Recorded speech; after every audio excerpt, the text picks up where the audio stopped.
The American Legal System, Part 6, the Trial Process. So we talked about court systems. Now we're going to talk about what happens once you're in court with a legal case. The first thing that happens in the trial order is opening arguments. The prosecutor or plaintiff gets to make their opening argument first. The defense attorney or civil defense attorney has the option of making their opening statement then, which they do most of the time, or waiting and making their opening statement halfway through trial. Opening arguments lay out the evidence and the argument which will follow and set the tone for the trial. The prosecutor in a criminal case or the plaintiff in a civil case then gets to put on their case first. They call their witnesses to the witness stand.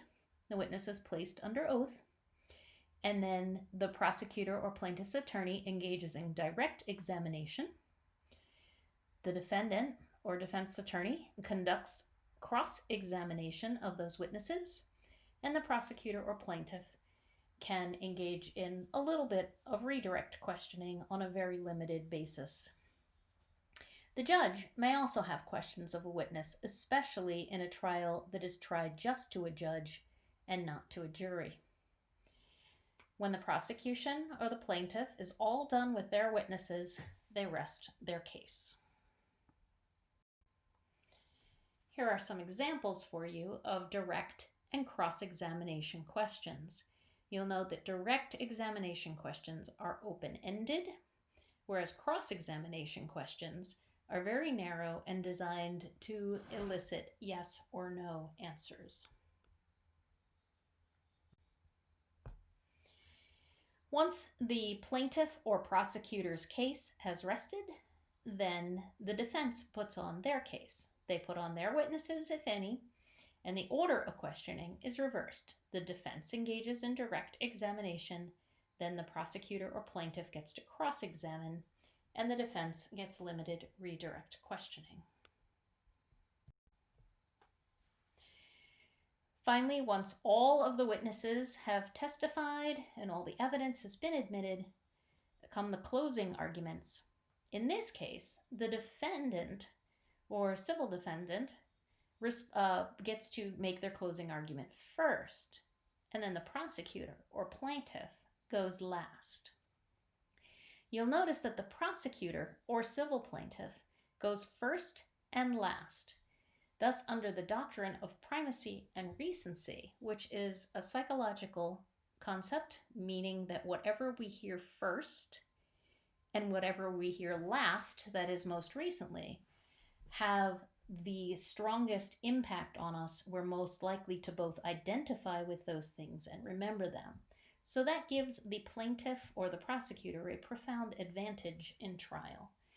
The plaintiff or prosecutor also sits closest to the jury when there is a jury trial, which provides another advantage. In addition to witnesses speaking under oath, called testifying, parties will usually admit physical evidence into the trial record. That can include things like a murder weapon, tire tracks, crime scene photographs, or fingerprints in a criminal case, or reams and reams of paper in a civil case, such as business records, doctor's records about injuries, maps, and so on. The types of evidence that can be admitted into the trial record and the process by which they are admitted are controlled by the state and federal rules of evidence. Most criminal cases get tried before a jury, and most civil cases can be tried either just to a judge or to a jury. And depending on the rules of civil procedure and the jurisdiction the case is in, usually either party gets to ask for a jury trial if they want one. Some cases, particularly in specialized trial courts, for example, Vermont's Environmental Court, can only be tried to a judge. When cases are tried to a jury, selecting the jury, which occurs before the trial starts, is an important element of the case.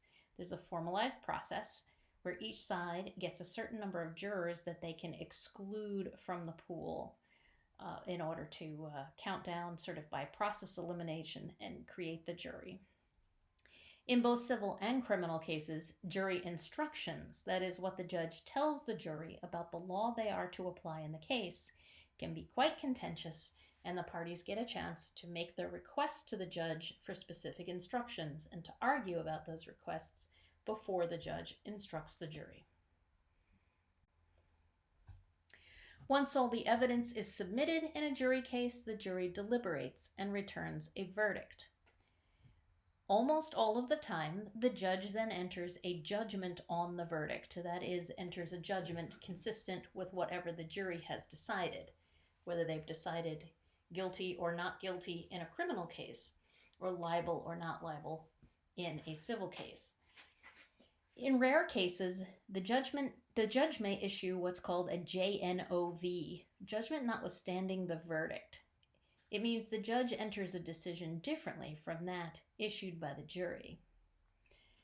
In cases tried directly to the judge proceeds straight to issuing a judgment. It may then take a while, particularly in a civil case, for the judge to write a decision that sets out all the details. And criminal cases may have a separate sentencing hearing that happens later, and civil cases may have a separate hearing to determine the amount of damages. Once the case is all concluded at the trial court, one party, or sometimes both parties, if they're both unhappy with the outcome, can appeal.